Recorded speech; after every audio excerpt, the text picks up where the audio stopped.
existence because of the simple fact that we were brought here as property. Your property that was sold. Black women could be bought for a guy to lose his virginity at that time. And if she was unwanted, she could be sold to another family for double the price. I looked on my Facebook earlier today, and I want to thank Caressa Thomas for actually putting this out, that we have to look at the original Statue of Liberty. The Statue of Liberty was actually a black woman holding the freedom lights given by France. The America denied that gift and decided to make their own. I don't want to just speak on African Americans.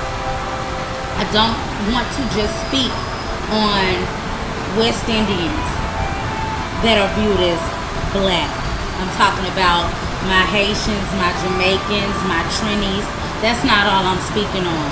There are Hispanic people that are also going through the same thing. The only difference is they're hush mouth on it, unless it's within their community. Say that. Say that. The same things are happening to them. Say that. But if it's not directly within, they're kind of like, and that's the problem with America. We also have to look at the Asians. Yes, Asians, you've been accepted. You had to stack money and be accepted, but you've been accepted. But let's go back to Texas being part of Mexico and then being fought for to actually form Texas, and then Asians having to move to California and still being treated as slaves, then being poor and had to work their way literally through the gold rush to get to the point that a lot of Asian Americans are at now. You have to look at the fact that even when you guys came here, you were still looked at as nothing. Indigenous people, meaning my Native Americans, and I can speak on that because my grandmother, her mother was full-blood Native American. And here it is, treated as nothing.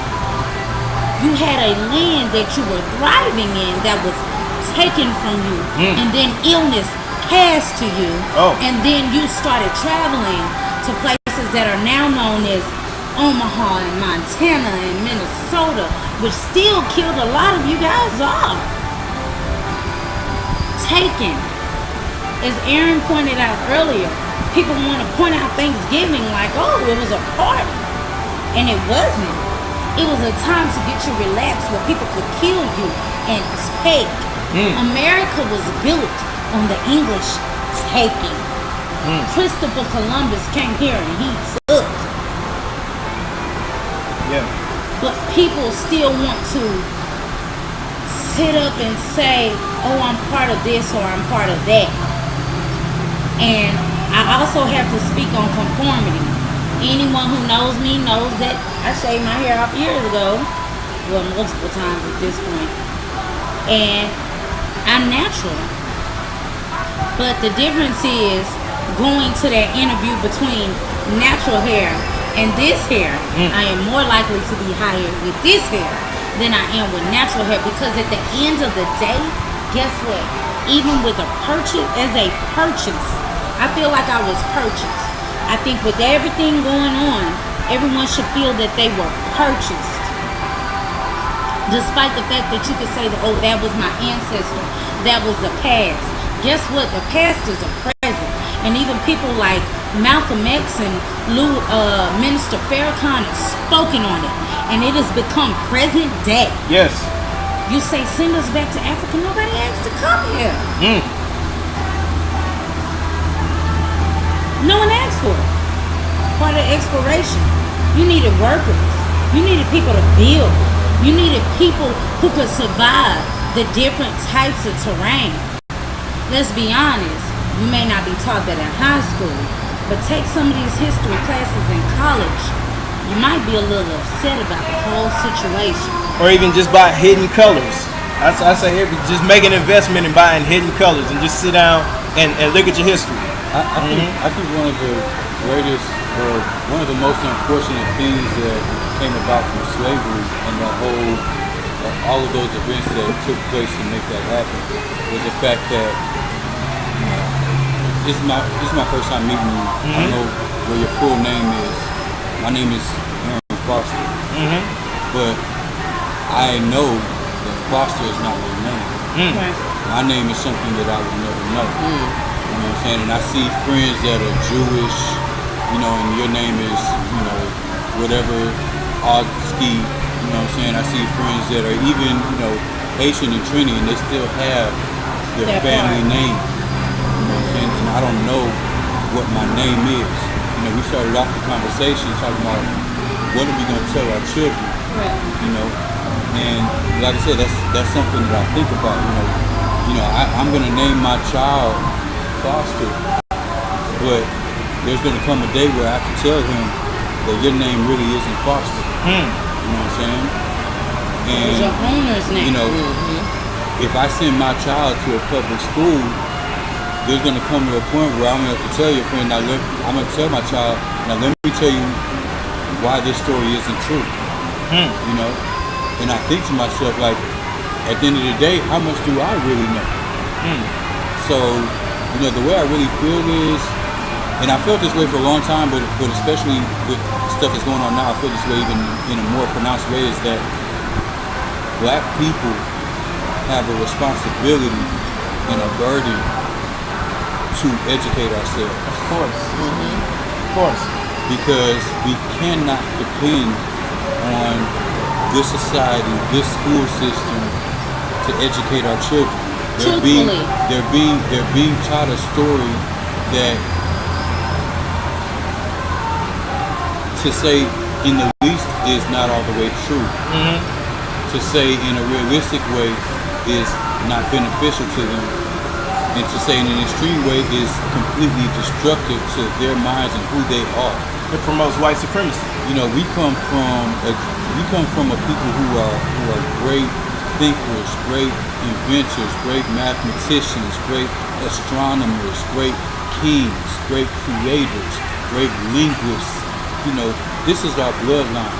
And so when a black man, when he gets loud and people get afraid, I jokingly say at my workplace, but I'm really serious when I say, don't get afraid when my voice gets loud. My voice was made to command crowds. I come from the bloodline of kings. Don't get afraid when you hear my voice. Know where my people come from. Know what's in my bloodline. Know why my people come in and dominate these sports. Know why my people come in and dominate these schools of thought when we are allowed to enter that arena. Know why that is.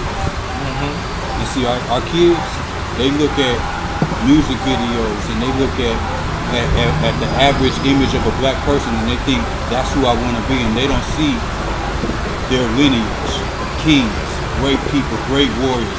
And I'm not talking about just black people, I'm talking about our brown people as well.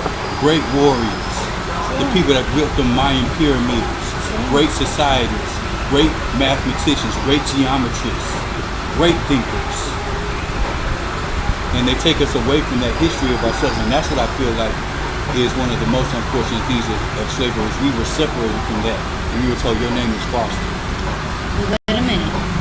You say that even in the education, but what you fail to realize is that there is a line of Caucasians, white people, Anglos that are going out and educating themselves on our history.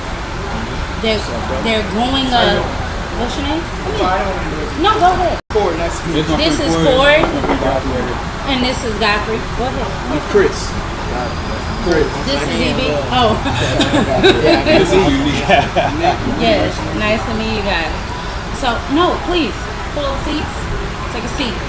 So, what you have to realize is you have people like, no offense, Geraldo. Geraldo has gone against his own Hispanic people. Let's speak on that. And not just that, but you go places like The pyramids. I do believe that the thing that made him famous was him trying to dig up the grave of King Tut. No, And I think it who was it? no, it was Al Capone. Al Capone. Okay. But he's also gone to Egypt. I do know that. He did do that? He did do that. So what I'm saying. Yeah.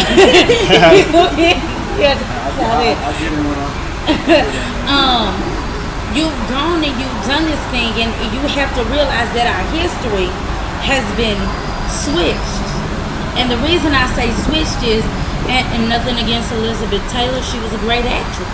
But we all know that Cleopatra was not white. Let's speak on the facts. And when I say on the facts, we have to look at one thing I used to always tell people is, yes, we're all the same. We're darker because of what happened below the equator, and we also have to realize that Africa is the birthplace of so many things, not just man. Because if you read in the Bible, a lot of the rivers that they speak about are located in Africa. The Euphrates gave life. You also have to look at the fact that oil, which white men came there and have made so much money on. A lot of Africa's natural resources, gold, platinum, uranium, all of those things started in Africa. And like I said, it's not to take anything from any other country, but you have to realize that Africa is the birthplace of civilization. I stand firm on that. If some of y'all unfriend me because of that, it is what it is. But know your history. The problem is when other people are relaying our history to us. And we get lost. Because it's incorrect. I'm gonna take you even further. As black people, we don't appreciate our own stuff. We want to be accepted in white America. True. Watch this. You look at July 4th. Why we running around in red, white, and blue? We wasn't free. We What weren't. mama wear a flag for? That's St. true. Patrick's Day. We running around here wearing green like we Irish. We not, man. I'm black as hell. I'm from Africa, man. So I appreciate, my dashikis, and I just want to. I'm responsible for taking in more knowledge about where I'm from and accepting where I'm from. I don't have to participate in everything that was built for white America, their celebration. Shout out to them. God bless you. Y'all do that. That's not where I'm from. Watch this. I feel like that's our responsibility, though, right now. Of course, yeah. It's exactly what you're talking about. It's like I said, it's gotten to a point where it's like, I feel like the image of a black man that knows his history, and is like, pro-black. It's frowned upon. I wouldn't even go as far as to be frowned upon, but it's like that's like the outer limits. That's not the average black man. It's not even cool or popular for us to know our history. You know what I'm saying? Let me tell you a quick That's story. why we have to educate ourselves. Though. You have to push for education. Do either of you guys have kids? I do. Yeah. You do. And just on pause, keep that thought. As a parent, how are you educating your children outside of what the school teaches them? Because one part of me is I know that I'm proud to be Trini, and something that one of my old Nigerian co-worker told me, Dili Chukwu, Didi, he said, West Indians are the best only because they're more untouched as far as the African bloodline. They were taken, they were shipped out. There was no mixing. The bloodline, as far as Africa, is the best. So, as far as being a parent, or do you have a daughter or a son? I have 3 of each. 3 of each. Okay. So is the parent of not just a young black man, but also young black women in training, how do you handle that? It's hard. The main thing is you want them to know who they are as well as try to help them find themselves. so in that process, the schools don't really teach them that anymore. They deleted all of that out of history. All the history, books. right. There's no talk about slavery. There's no talk about Eli Whitney, him building the cotton gin. No talking. Somebody no talking else about built the cotton Benjamin gin now, Banneker. right? It's so many things that they leave out. They just. Benjamin Carter. But Correct. what's so funny though, in the history books now, they don't even explain how we got here or anything. They're just saying we was here, the Civil War, the Emancipation Proclamation, and then that's it. Yeah. That's it. Then we go straight into the 1900s with the Civil Rights Movement. I don't think you're allowed to even say slavery in the books anymore. They're not allowed to. to. They're not allowed to. So the thing is though, how are you explaining to kids nowadays how we got over here? You're So workers. you're just telling them You came as workers. They I just- think that's the word. Yeah, they changed the workers. It's worker. It's worker. They It's not made it seem slavery. like they came over here like serfs, like how the white people were. They were trying to pay off debts. They were trying to make it seem like they came over here like they're trying to pay off debts to the Europeans. And next thing you know, they just manifested and just got independence. Pow, here you go. Like it doesn't make any sense. Okay, so let me ask about this. This is something interesting that I saw because, like I said earlier, I am a very strong proponent of education. So I saw an interesting video article about people addressing what we're talking about how incomplete the history lessons are taught in our public school system. So they're talking about how they have these black people who have these co-ops basically for homeschooling their children. And what the curriculum basically includes more of our history. Yes. It's And tailored so for us. so they were talking to the people that are teaching this. They're educated guys. I think it's a couple guys out of the University of Texas that started this. And so it's just like a group of people and they school. So when I thought about homeschooling, I was thinking about now I take on the burden of basically like teaching my kids all these things at home. But it's not exactly like that. Like you still get help. You know what I'm saying? And it's more of a curriculum that's focusing on teaching us our history. And so they were interviewing the parents, and like I said, the parents are educated people, UT graduates, you know what I'm saying, black people. These people, they out of Louisiana, right? And they Like had I said, dreads and all that. They had dreads, yeah. I saw that. Yeah. Yeah. And so, but the part I think that struck with me the most was when they interviewed the kids. And the kids are smart, bro. And, they know their math, they speak good English, like all of that. And they asked them, what's your favorite subject? What's your favorite thing to learn about? And they said, my favorite thing to learn about is us, our history, and where we come from. You know what I'm saying? And we all know damn well, like, they're not going to teach them. Of course not. It's hard to find books on our history. You go to Barnes and Noble, I'm talking about our section smaller than the kids section. I posted about that. Thank you, brother. Like Go ahead. I'm talking about the only books I ever found was like Michael Bateson books. I found one Carter G. Woodson book, The Miseducation of a Negro. You don't see the Malcolm X book anymore. You don't see none of Martin Luther King books anymore because people don't realize from 1964 until he got assassinated, he was talking about I have a dream, true enough. But what he was telling us, look, the only way the white man is surviving is through our money. Economics. If we build our own businesses, Economics. and we pay each other to fund our own stuff, they will crumble. And that